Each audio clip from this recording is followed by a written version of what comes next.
Okay, so not on the 2025 bingo card. Also a much nicer reception than when F1 found my channel 12 months ago. We'll just wrap up this slightly disjointed intro with this comment. The fact that Indycar commented on the video, which has a terrorism joke less than 2 minutes in, is peak. I'm sorry, you appear to be forgetting about the blackface reference 30 seconds in.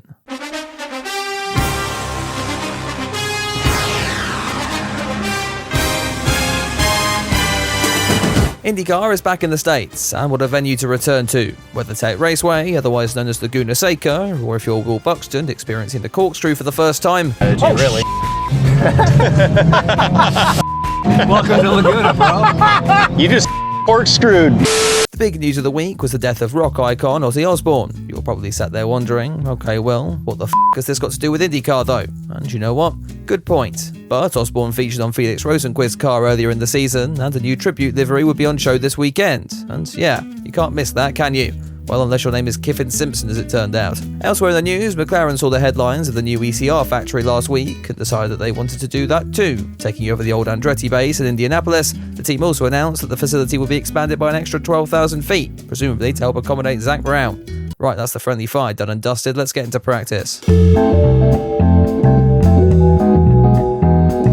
Another driver boasting a new livery this weekend was fan favourite Hermasmussen, doing a great job to give his updated look the full 360 early on in the session. Also, shout out to my Discord for this beauty of an image. That spin aside, the ECR man held the top spot in the opening parts of the weekend. Fortunes weren't so favourable for Devlin Di Francesco, whose car was spotted looking ever so slightly f***ed in the middle of the circuit. The 30 car hit the gravel, which clearly confused the young Canadian, who mistook this for an oval and promptly turned left straight into a wall. When we got back to green, the experienced hands tried to show the rest of the field how it was done, though this instead resulted in Power getting stoned and Dixon's dementia making him think the track went the other way. That spin seemed to inspire a raft of copycats, Abel and Rossi binning it at exactly the same time, causing IndyCar just to red flag the session in fear of everyone else's safety. We'll be going again for all of 30 seconds before Ilot's carbon fibre fetish and he sends his Prema into the wall, and then VK was spotted facing backwards on the pit straight, and Masmussen realising that he was on camera and thus almost stacking it as well. We then have some really representative running, thanks to Abel for making that nice and clear for us, and would round this one out with Newgarden getting the best view of the corkscrew, though not necessarily the best racing line as he careered backwards into the gravel. After all that, you might be surprised to hear there were some of these guys that managed to complete a flying lap. Championship protagonist Pazuo Ward ending things on top.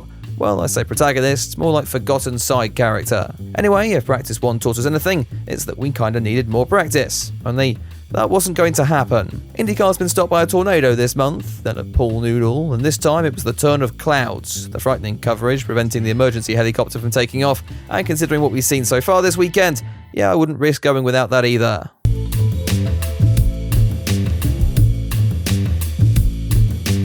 Alex Blow came into qualifying day, declaring this was one of his favourite circuits on the calendar, so with the rest of the field reaching for the nearest semi-automatic rifle, the Spaniard was easily progressing through round 1 of qualifying. Scott McLaughlin wasn't enjoying so much success, his chances of moving into the Fast 12 blown up by Hermasmussen. I was really starting to think about having a Stingray-esque song for him. I'll let you take a second to work out what went through my head and why I've ultimately decided to scrap that idea. Speaking of the Goat Ray, I was quite enjoying the opening minutes of the Group 2 session, not so much the final few seconds though.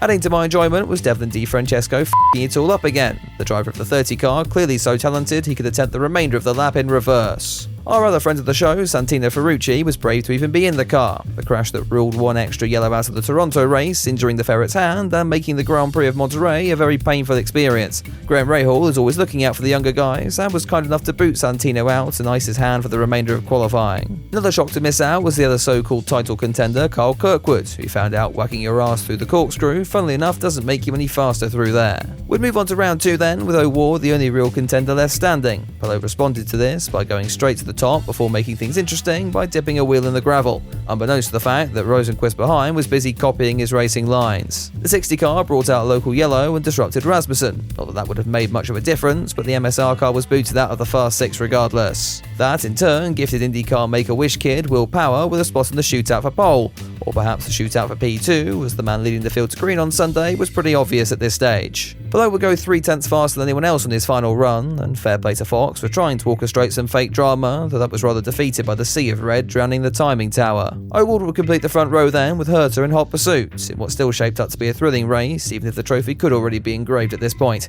You never know, maybe it could rain, or Abel could forget his brake pedal. That's wishful thinking, it'd probably still f*** that up. IndyCar decided to hold off on the start of the race so we could watch England batter Spain on penalties to win the Euros. I'm totally not rubbing that in for all of my Spanish viewers, but funnily enough, I'm not expecting a Callum Ilott repeat in this one. Palou would lead the field to green then, with O'Ward's great fight back lasting about 50 metres before Herta got ahead. Further back, Connor Daly forgot the promo of Schwartzman existed, though it's hard to really blame him on that one. Despite that, the track remained green, which clearly angered Kiffin Simpson, who opted to kill Rosenquist later in the lap, only he still cocked that up. The 60 car somehow made it out of this one, albeit many a lap down and out of contention. We tried to start this one again on lap 5, and take note of the gap right now between Palou and the rest of the pack, because that's the smallest it's ever going to be. The Spaniard even ran a bit wide on the restart in case Herta fancied challenging for the lead. As it turned out, he was quite content with second place as the DHL Honda sped off into the distance. Granted, some of that advantage came through Colton being on the slower hard compound tyre. That essentially turned him into a mobile roadblock for the McLaren of O'Ward. Teammate Lundgaard was faring slightly better though, firing one past Malukas as Asmussen sensed the cameras were on him once again, dipping a wheel in the dirt on corner exit. As he then made a move past Rahal, Jacob wasn't able to use his brake pedal, causing the 51 to take this unique approach to turn 1 and bring out the caution flags once again. That gave us a flurry of action on pit road, which the Fox commentary booth proceeded to f*** up royally. They called VK Malukas and then mixed up the similar Andretti liveries of Herta and Kirkwood. God help them if they ever tried to call Formula 1. But with his advantage neutralised, Palou was back on the power on lap 14. Not much really happened on this one, so let's just do what we do best and jump to the next time someone f***ed it up. Carl Kirkwood wanted past the Dale Coyne of Rinus VK, and after taking a corner to weigh up his options, decided it would just be much quicker to send the 18 car backwards into a gravel trap. To make matters worse for the Dutchman, IndyCar officials then seemed to forget he existed, leaving him beached in the gravel until Palou and Herta conveniently made it into the pits before finally bringing the yellows back out and neutralising the race once again. That caution period saved the 26 of Herta in more ways than one. He emerged narrowly ahead of O'Ward after the pit stops, which I'm sure made the Mexican very happy indeed. So after another round of pit stops for the leaders, the Seagull got to pretend he was leading the race for a bit, almost immediately cocking that up on the restart when he went perpendicular to the pit wall to see if Zach was still proud of him. Meanwhile, if you thought Pato O'Ward's day couldn't get any worse, Catwoman was now ahead as news came in that Kirkwood would have a drive-through for killing VK earlier. Seagull's dream would come to an end on lap 37 as Palou stopped playing with his food and swallowed the McLaren driver up at turn 3. That forced the Californian into the pits, which I'm only showing you because we get a glimpse of Stingray in the background.